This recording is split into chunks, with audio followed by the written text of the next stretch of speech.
Very welcome, everyone. It's a pleasure to be here at the one-year progress report, where I can talk about my very favorite topic, investigating alternative methods in caries prevention. My name is Katinka Lékó-Kesjár. I'm a clinical specialist, also a first-year PhD student. I work by the Department of Restorative Dentistry and Endodontics. My supervisors are János Vág and Eszter Molnár, and my SMS is Sinitian. My vision is to create better oral health using alternative methods, and my mission is to explore new strategies in caries prevention.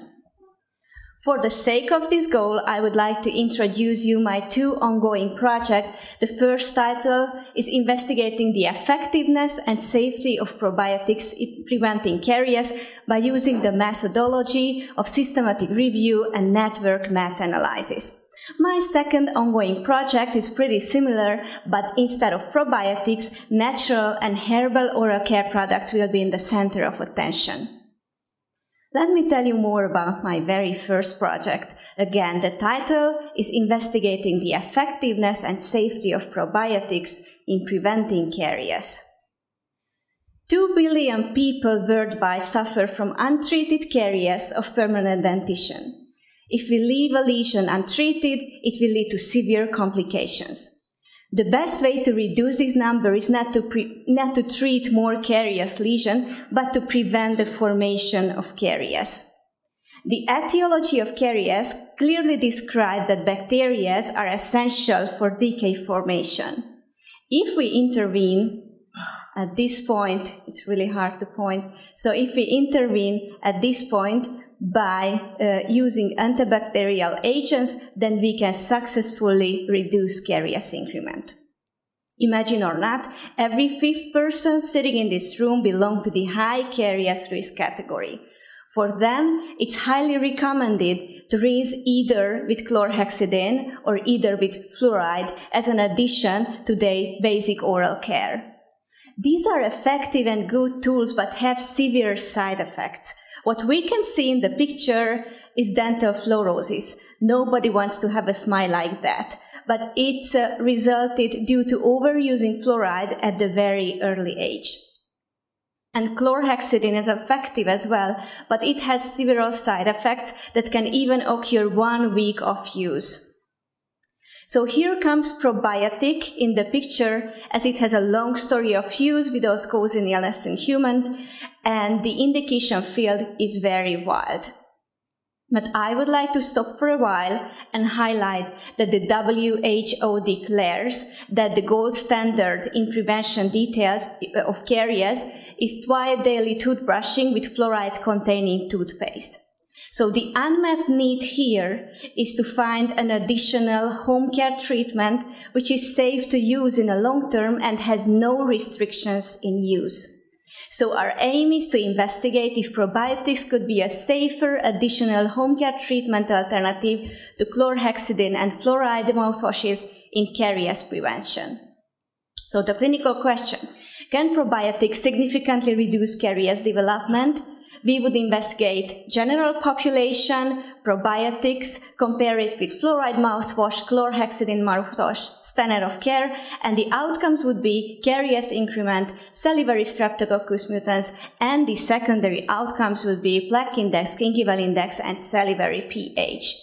We do hypothesize that probiotics are non-inferior compared to chlorhexidine or fluoride mouthwashes in the term of reducing caries development.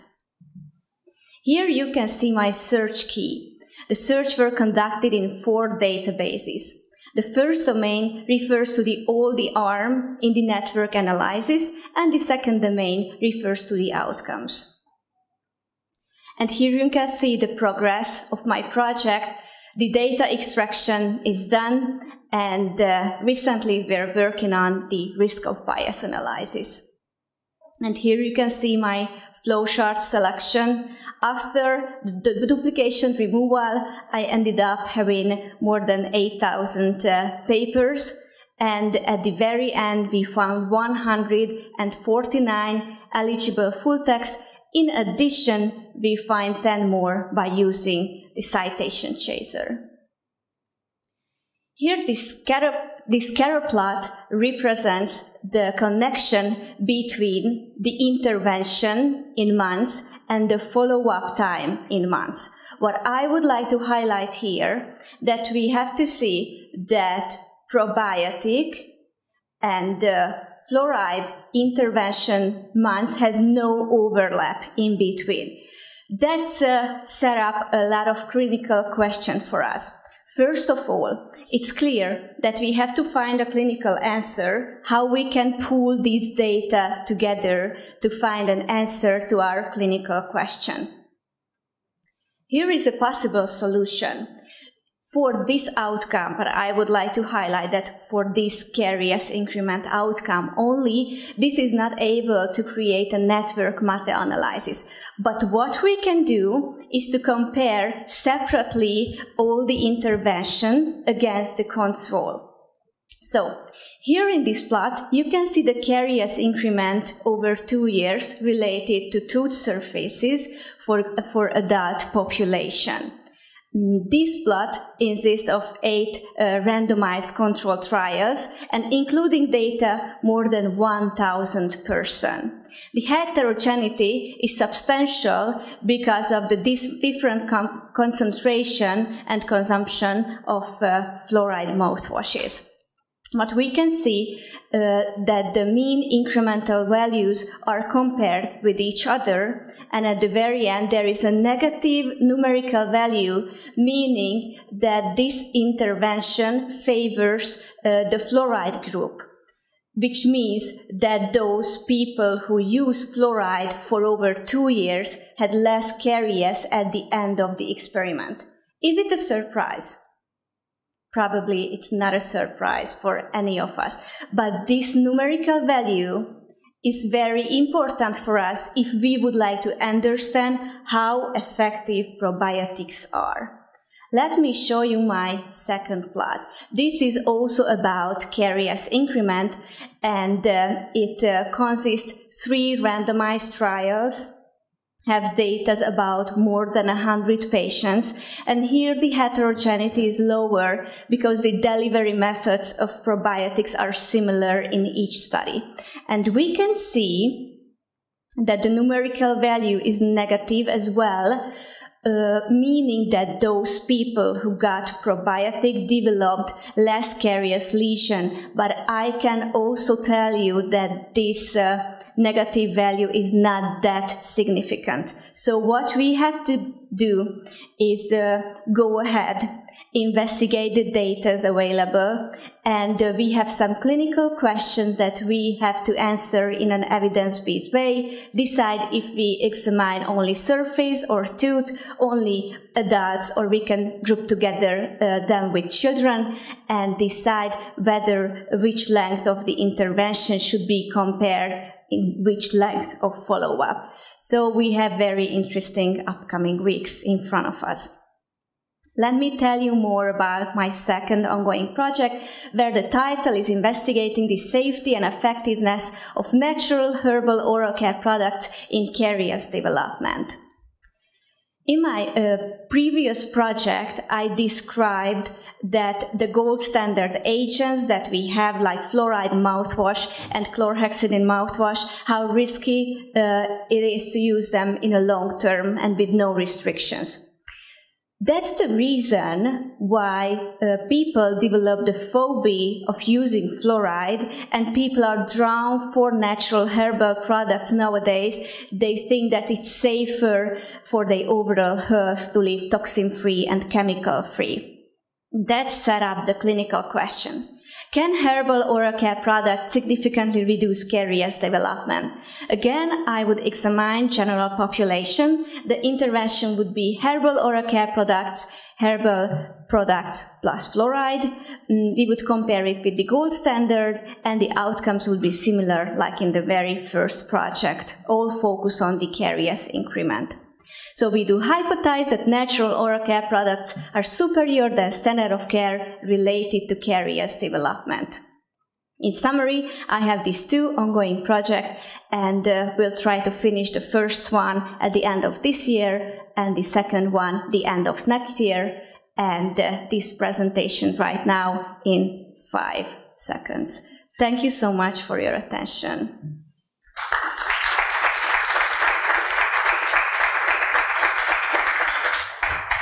Thank you very much for your excellent presentation and keeping the time. Any questions from the audience, please? Congratulations on your great presentation. My question is about your first project. Do you plan to add a figure about caries increment with the usage of chlorhexidine? Thank you for the question. That's a nice catch, because I don't have a figure which compares the chlorhexidine with the control.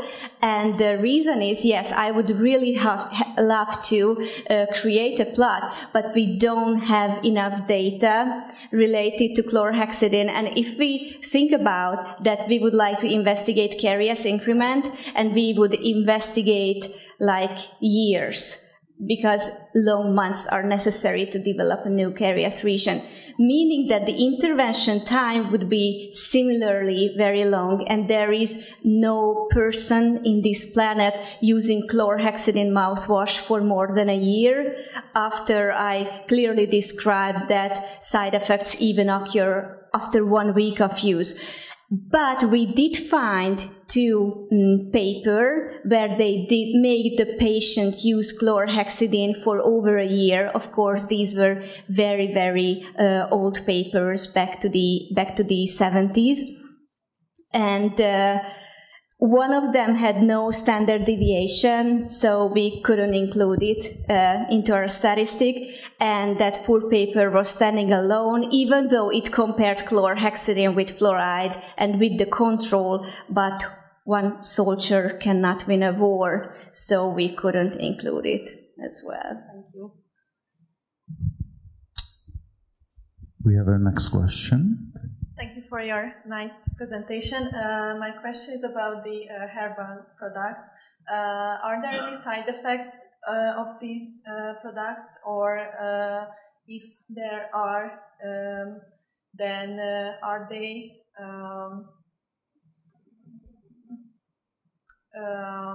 lighter than the side effects of the fluoride or chlorhexidine?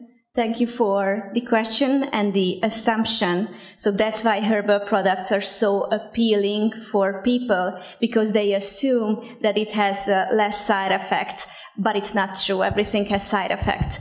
And at this point, we don't know which type of herbal products we will focus on, but they have definitely have side effects like teeth staining and sore mouth, and can influence how we taste. So it will have side effects for sure. Thank you. Very nice presentation. If I understood well, you will do later a network meta-analysis as well, just you don't have the data. And my question would be that the same probiotics will be used in the studies or not? And if not, will you do subgroup analysis? Yes, in my data sheet there are a lot of subgroups. That's why we have to go through all the subgroups and investigate which one to pull them together. At this point, we don't have a subgroup based on which probiotics are used, because some of very rarely that they only use one type of probiotics. We can make a subgroup like the type of probiotics and mixtures, but we do have subgroups about what was the delivery methods of probiotic. If it was a consumable probiotic, like it was in orange juice or beside a milk product as an addition, or if it was a medicament, or if it was an oral care product. So subgrouping is still a question. We are thinking about it. Thank you. And in your second project, the standard of care, is it the same as placebo, or what do you mean? Well, the standard of care is ideally the toothbrushing 2 times a day with fluoride-containing toothpaste, as the WHO declaration says. But if we use placebo, that means that beside using placebo, every people brush their teeth regularly. So we would exclude all the patients who have to cut the daily oral care. Mm-hmm. So following this logic, yes, the placebo would be similar like standard of care.